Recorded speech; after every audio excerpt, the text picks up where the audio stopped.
자, 오늘도 어김없이 찾아왔습니다. T3 채널에 오신 모든 분들 진심으로 환영하고요. 아직 구독 안 누르신 분들 계시면 이 영상 보시고 나서 꼭 한번 눌러주세요. 알림 설정까지 해두시면 이런 속보들 놓치지 않고 가장 먼저 받아보실 수 있습니다. 오늘 다룰 소식은 스페이스X 관련 뉴스인데요. 이게 또 로켓 얘기가 아니라 데이터 센터, 그리고 AI 컴퓨팅 얘기입니다. 처음 들으시는 분들은 좀 의아하실 수도 있어요. 스페이스X면 펠컨 9, 스타쉽, 화성 이주 계획 이런 거 하는 회사 아니야? 맞습니다. 그런데 이 회사가 최근 몇 달 사이에 완전히 새로운 사업 라인을 만들어 버렸어요. 바로 AI 기업들한테 컴퓨팅 파워, 쉽게 말해서 서버랑 칩 빌려주고 돈 받는 사업입니다. 오늘 나온 소식은요, 스페이스X가 공식적으로 발표했습니다. 자기들이 운영하는 콜로서스 데이터 센터에서 세 번째 대형 컴퓨팅 계약을 체결했다고요. 이 콜로서스라는 데이터 센터, 테네시주 사우스헤이븐이라는 지역에 있는데요. 멤피스 바로 근처입니다. 원래 이 시설은 일론 머스크가 자기 AI 회사인 xAI의 챗봇 그록을 학습시키기 위해서 만든 곳이었어요. 그런데 이게 지금 완전히 다른 방향으로 진화하고 있는 거죠. 이번 계약 상대는 리플렉션 AI라는 회사입니다. 이름이 좀 생소하실 수 있는데 이 회사는 구글 딥마인드 출신 연구원들이 만든 스타트업이에요. 오픈소스 AI 모델, 그러니까 누구나 들여다보고 수정하고 직접 돌릴 수 있는 형태의 AI를 만드는 데 집중하고 있는 회사고요. 아직 대중에게 공개된 프론티어급 오픈소스 모델은 내놓지 않았지만 정부랑 국가안보 쪽 고객들 사이에서는 이미 주목을 받고 있는 회사라고 합니다. 미국 에너지부의 제네시스 미션이라는 프로젝트에도 참여하고 있고 펜타곤 쪽 AI 사업에도 발을 걸치고 있다고 하네요. 자, 이제 계약 내용으로 들어가 볼게요. 리플렉션 AI는 이 계약을 통해서 스페이스X의 콜로서스 이 데이터 센터에 있는 엔비디아 GB300 칩에 즉시 접근할 수 있게 됩니다. 엔비디아 GB300이라는 칩은 지금 시장에 나와 있는 엔비디아의 최상위급 AI 칩이에요. 대형 AI 모델을 학습시키고 실제로 돌리는 데 쓰는 핵심 하드웨어죠.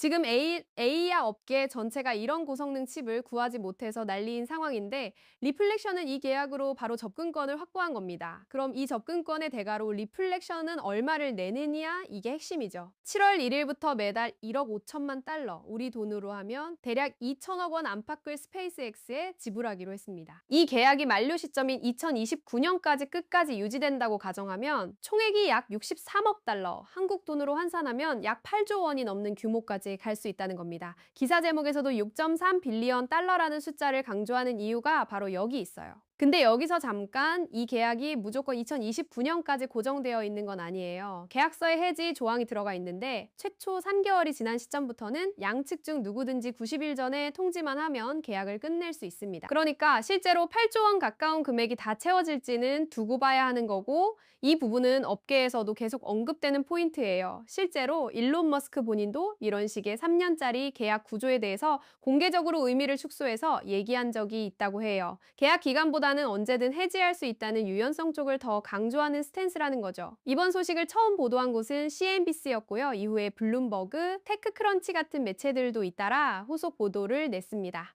그리고 트위터, 지금은 X라고 부르죠. 거기서도 관련 속보 트윗이 빠르게 퍼졌어요. 스페이스X AI라는 계정에서 리플렉션 AI와 새로운 컴퓨팅 계약을 맺었다. 리플렉션이 엔비디아 GB300에 접근하게 되고 그 대가로 매달 1억 5천만 달러를 지불한다. 이런 내용으로 트윗이 올라왔고 이게 빠르게 확산이 됐습니다.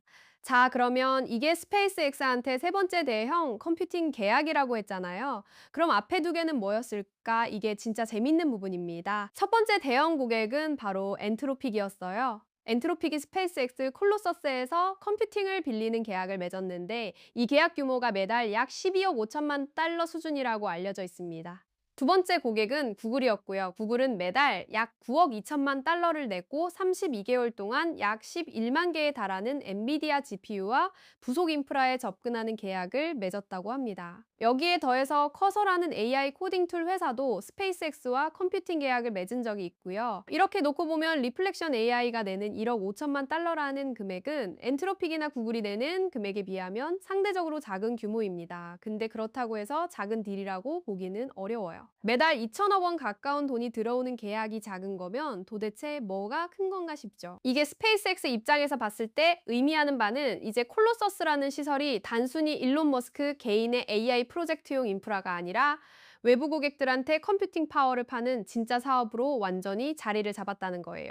그리고 이 타이밍도 주목할 만한데요. 이번 리플렉션 계약이 발표된 시점이 스페이스X가 기록적인 규모의 기업 공개, 그러니까 IPO를 마친 지 며칠 만이라는 점도 같이 언급되고 있습니다. 스페이스X는 이번 IPO를 통해서 약 860억 달러를 끌어모았다고 하고요. 상장 이후에 선순위 무보증 채권 발행도 발표했는데 이 채권으로 모은 자금은 브리지 파이낸싱, 즉 임시로 빌렸던 자금을 상환하고 일반적인 회사 운영 자금으로 쓸 거라고 밝혔습니다.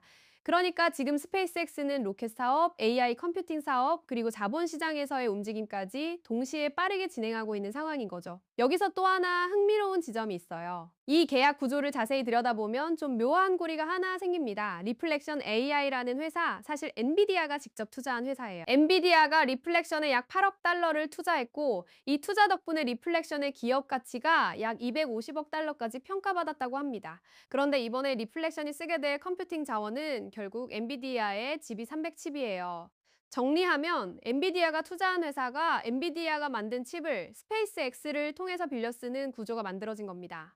칩 만드는 회사가 투자자이면서 동시에 간접적인 공급자 역할까지 하게 되는 셈이죠. 이런 얽힌 구조 요즘 AI 업계에서 꽤 자주 보이는 패턴이기도 합니다. 리플렉션 AI 쪽에서는 이번 계약에 대해서 이렇게 설명했다고 해요. 이 계약이 자기들이 추구하는 이른바 아메리칸 오픈 인텔리전스, 미국산 오픈소스 인공지능을 가속화하기 위한 추가적인 컴퓨팅 능력을 확보하는 데 도움이 된다고 말했습니다. 아직 대중적으로 공개된 프론티어 모델은 없지만 정부 쪽 고객들과의 관계를 계속 키워가고 있는 상황에서 이번 컴퓨팅 확보가 중요한 발판이 될 거라는 거죠. 전체적으로 봤을 때 이번 소식이 보여주는 큰 그림은 이렇습니다. 지금 AI 업계에서 가장 부족하고 가장 비싼 자원이 바로 고성능 칩에 대한 접근권이에요. 누구나 모델을 만들고 싶어 하는데 그 모델을 실제로 학습시키고 돌릴 수 있는 하드웨어가 절대적으로 부족한 상황인 거죠. 이런 상황에서 스페이스X처럼 막대한 자본력과 인프라 구축 역량을 가진 회사가 원래 자기들 내부용으로 지었던 시설을 외부에 임대해주는 사업으로 전환하는 흐름이 점점 뚜렷해지고 있습니다. 엔트로픽, 구글, 커서, 그리고 이번에 리플렉션까지 줄줄이 콜로서스의 고객 명단에 이름을 올리면서 컴퓨팅 그 자체가 하나의 전략적 자산, 전략적 화폐처럼 취급되는 시대가 되고 있다는 걸 이번 계약이 다시 한번 보여주는 셈입니다. 오늘 소식은 여기까지 정리해봤습니다. 스페이스X가 로켓 회사를 넘어서 AI 인프라 사업에까지 영향력을 넓혀가는 모습, 앞으로도 계속 지켜볼 만한 흐름인 것 같아요. 영상 재밌게 보셨다면 좋아요 한번 눌러주시고 다음 소식도 빠르게 받아보고 싶으신 분들은 구독과 알림 설정 부탁드립니다. 그럼 다음 영상에서 또 만나요.